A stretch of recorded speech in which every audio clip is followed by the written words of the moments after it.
Hello বন্ধুরা, দেখো আমি এক্ষুনি মোচা কেটে নিয়ে আসলাম। মোচাটাকে এখন কেটে রেখে দিচ্ছি, কালকে সকালে ছোলা দিয়ে মোচা হবে। মোচাগুলোকে তাহলে কাটা শুরু করি। এক এক করে খোলা ছাড়াই, এক এক করে খোলা ছাড়াতে থাকি। এটা কাটতে অনেক সময় লাগবে, এক এক করে খোলার থেকে ছাড়িয়ে রাখি। এক এক করে ছাড়িয়ে রাখছি। মোচাটা খেতে খুব স্বাদ লাগে, করতে গেলে অনেকটা সময় লাগে, অনেক কষ্ট হয়। মনে হয় খাওয়ার সময় আর একটু পেলে ভালো হয়। তিনটে মোচা এসেছে।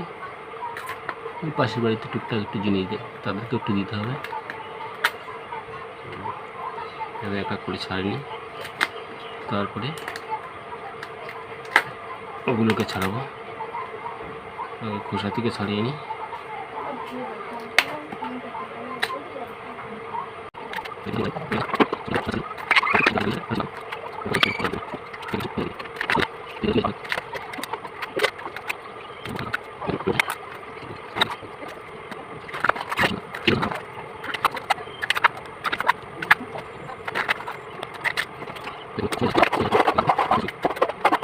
তাহলে এগুলো একটু থাক, এগুলোর পরে কাটবো।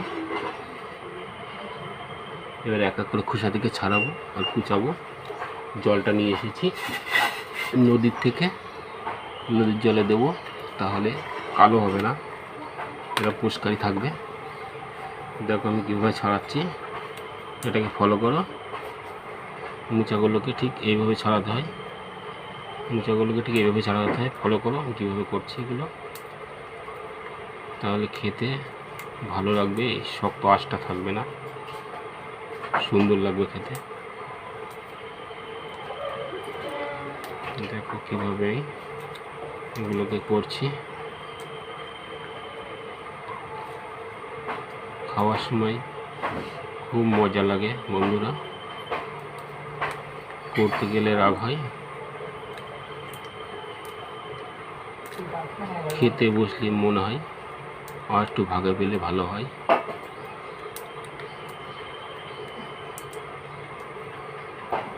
তবে করার সময়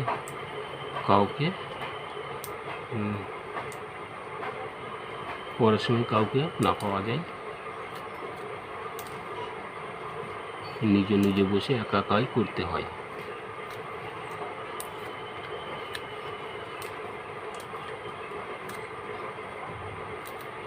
দেখো ওগুলো কত সুন্দর করে ছাড়িয়ে নিয়েছে।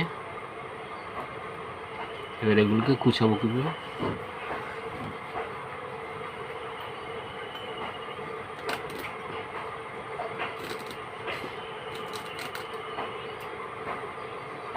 এখানে একটু কিছু পেতে নিই, তাহলে বাদ বাকি যেগুলো পড়বে সেগুলো পাবো না, তো সব নষ্ট হয়ে যাবে।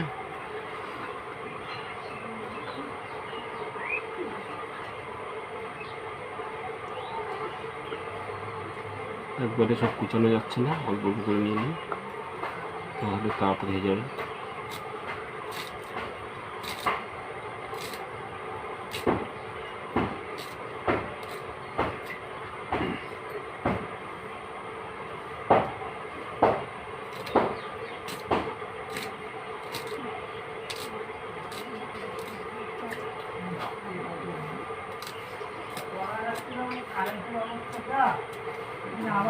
খোসা ফেলে দিয়েছি, ওগুলো গুছিয়ে রেখেছি। এবার এগুলোকেও কাটা শুরু করে দিই। এগুলো শুধু কাটিগুলো টান দিয়ে ফেলে দিলেই হয়ে যাবে। এগুলো কচি আছে, যেহেতু ওগুলো মোটা বথিয়ে যায়, এই জন্যই ওর খোসাটাকেও কাঠটাকে ভালো করে ফেলতে হয়, নয়তো খাওয়া যায় না। এগুলো কচি আছে, অসুবিধা হবে না।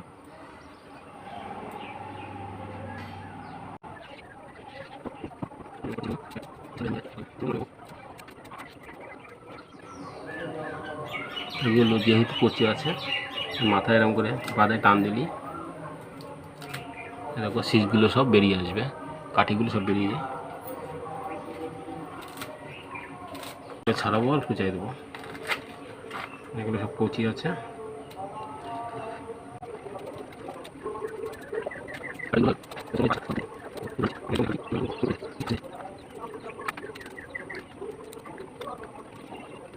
একদম পেছনে একটুখানি আর কুচানো বাদ দেওয়া লাগবে কিছু, কুচিয়ে দিলে হয়ে যাবে।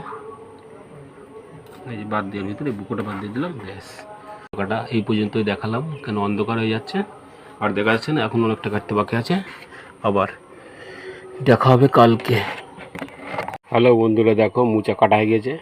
যেহেতু আমি ঘাটের জল এনে দিই, পাশে আমাদের নদী আছে, নদীর থেকে জল এনেছি। আপনারা ড্রামের জল ব্যবহার করবেন, কলার জল ব্যবহার করলে কালার, ড্রামের জল ব্যবহার করেন দেখেন যেরকম মোচা সেরকম কালার আছে, কালো হবে না একটু, এরকমই থেকে যাবে। রান্না করলে কালারটাও সুন্দর আসবে। হ্যালো বন্ধুরা, দেখো ভাত চাপিয়ে দিয়েছি, মোচা সিদ্ধ বসিয়ে দিয়েছি। এবার নুনটাকে ধরে দিই, নুনটাকে ধরিয়ে দিলাম। মোচা তত সময়ে সেদ্ধ হতে লোক, তারপর আবার ফিরে আসছি। হ্যালো বন্ধুরা, দেখো এবার আমি কাটাকুটোগুলো করব। ওখানে 7টা লঙ্কা নিয়ে নিয়েছি, একটু আদা নিয়ে নিয়েছি, হাফ রসুন নিয়ে নিয়েছি, গোটা একটা টমেটো নিয়েছি, গোটা 2টো পেঁয়াজ নিয়েছি, 3টে আলু নিয়ে নিয়েছি। এবার মশলাপাতি কী করেছি সেগুলো পরে দেখিয়ে দিচ্ছি, তার পরিমাণটা রান্নার সময় বলে দেবো। এবার লঙ্কার বুটাগুলোকে ছাড়িয়ে নিই। লঙ্কার বুটা ছাড়ানো গেলে লঙ্কাগুলোকে ধুয়ে বাটিতে নিয়ে নেব। আদার খোসাটাকে ছাড়িয়ে আদাটা কুচিয়ে নিই।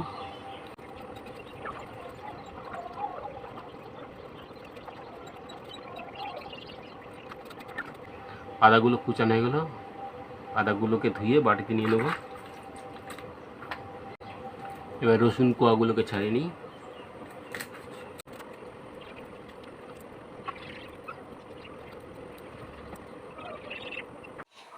রসুনের কোয়াগুলো দিয়ে বাটিতে নিয়ে নিলাম।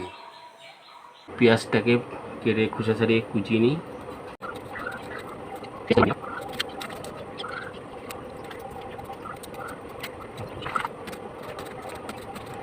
পেঁয়াজ কুচানো হয়ে গেল, বাটিতে রেখে দিলাম। এবার টমেটোকে কেটে নিই। টমেটো কাটাগুলোকে থালায় নিয়ে নিলাম। এবার আলুর খোসাটাকে ছাড়িয়ে আলুটা কেটে নিই।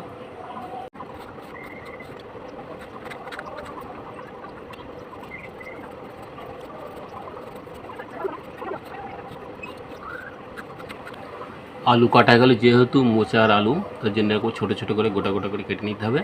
আলু কাটা হয়ে গেল, আলু কাটাগুলোকে ধুয়ে নিই। আলুগুলো ধোয়া হয়ে গেল, আলু ধোয়াগুলোকে এখানে নিয়ে নিলাম। কাটাকুটো হয়ে গেল, মশলাটাকে দেখিয়ে মশলাটা করে নিয়ে আসি, তারপরে রান্না চাপিয়ে দেবো। হ্যালো বন্ধুরা, দেখো মশলাপাতি নিয়ে নিয়েছি। এখানে শেষ ধনে ভাজা, পাঁচফোড়ন ভাজা আছে, এটা পোস্ত আছে, এটা চাল মগজ আছে, এটা জিরে আছে, ওটা গরম মশলা আছে, এটা আমুল দুধ আছে, এখানে কাটা টমেটো আছে। ওখানে সবজি কী কী নিয়েছি, আদা রসুন এগুলো আগেই দেখিয়ে দিয়েছি।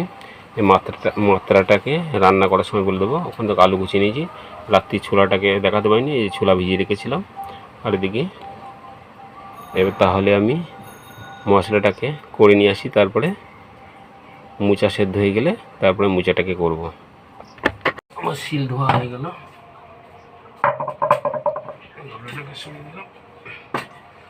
মশলাগুলো বেটে নিয়ে জিরে নিয়ে নিলাম, পোস্ত নিয়ে নিলাম,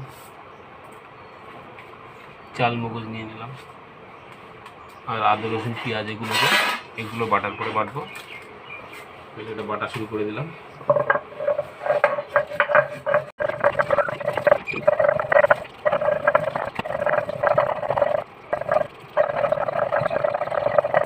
পেঁয়াজ আদা রসুন লঙ্কাটাকে নিয়ে নিলাম।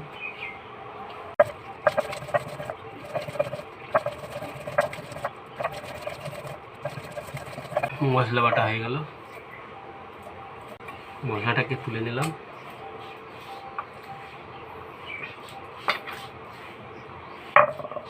মশলাটাকে তুলে দিলাম। মোচা সেদ্ধ হয়ে গেছে, মোচাটাকে লাবিয়ে জল ঝরিয়ে নিয়ে আসি। কড়াটাকে চাপিয়ে দিলাম। এই যে মোচা সেদ্ধ হয়ে গেছে, কড়াই গরম হয়ে গেছে, তেল দিয়ে দিলাম কড়াইতে। তেল গরম হয়ে গেছে, আগে আলুগুলোকে ভাজা করে নিই। আলু ভাজা তেলে ছেড়ে দিলাম, এর মধ্যে একটু হলুদ দিয়ে দিলাম, তাহলে আলুর কালারটা ভালো সুন্দর ভাজা হবে। দেখো আলু ভাজার কালারটা কত সুন্দর এসে যাবে। আলুগুলো তত সময় ভাজা হতে লাগুক, তারপরে আবার ফিরে আসছি। হ্যালো বন্ধুরা, এদিকে ভাত হয়ে গেছে, ভাতটাকে উপর দিয়ে আসি, ওদিকে আলুগুলো ভাজা হয়ে গেছে, লাভিয়ে দেবো। হ্যালো বন্ধুরা, দেখো আলুগুলো লাল লাল ভাজা হয়ে গেছে, আলু ভাজাগুলোকে লাভিয়ে দিলাম।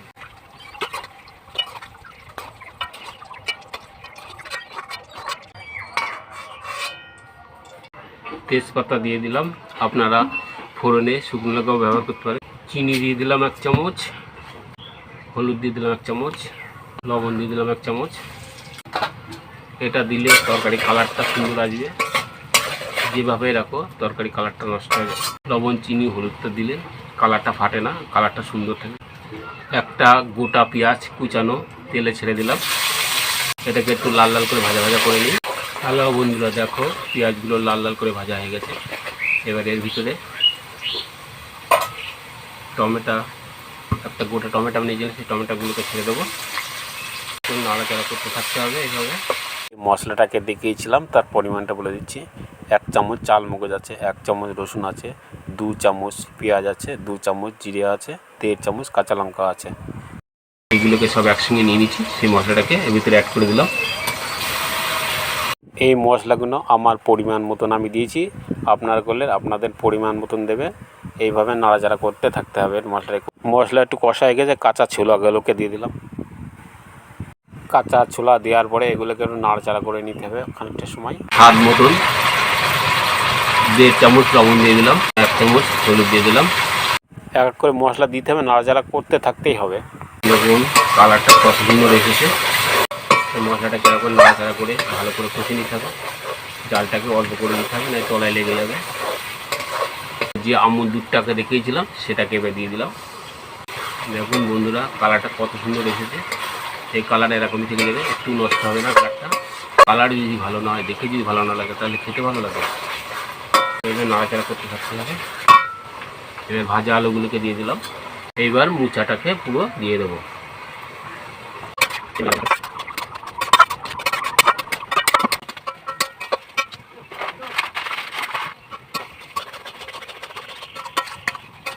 বন্ধুরা কালারটা সেই এসেছে, কালারটা কত সুন্দর লাগছে। মোচা হয়ে গেছে কমপ্লিট। গরম মশলা দিয়ে দিলাম, ধনে আর পাঁচফোড়ন ভাজাটা করে রেখেছিলাম সেটাকে দিয়ে দিলাম। হালকা করে একটু চিনি দিয়ে দিলাম। যেহেতু আমার ঘি ছিল না, আজকে ঘিটা দিতে পারিনি, আপনারা একটু ঘি অ্যাড করে দেবেন, তাহলে আর খেতে টেস্ট বেশি লাগবে। দেখুন বন্ধুরা কালারটা কত সুন্দর হয়েছে। মোচা আটা হয়ে গেছে পুরো। এবার লাভিয়ে দেবো, হয়ে গেছে। এবার মোচাটাকে লাভিয়ে দিলাম। এটার কালারটা সেই এসেছে, দেখতে সেই লাগছে। হ্যালো বন্ধুরা, দেখো আমি ভাত দিয়ে চলে এসেছি। শুধু মোচা করেছিলাম, পাশের বাড়ি থেকে কচুরলতি দিয়েছে, পাশে লেবু নিয়ে নিচ্ছি। এবার একটু লবণ নিয়ে নেবো, পাতে একটু ভাজা লবণ নিয়ে নিলাম। এপাশে জলের বোতল নিয়ে নিয়েছি। আগে কচুরলতিটাকে দিয়ে খাই, তারপরে মোচাটাকে দিয়ে খাবো।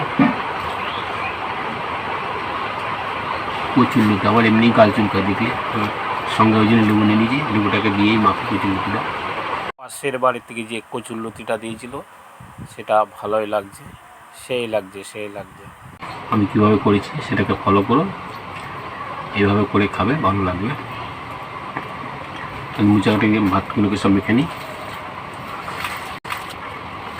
কালারটা দেখে মনে হচ্ছে কালারটা কেমন সুন্দর, খেতে কেমন সুন্দর হবে।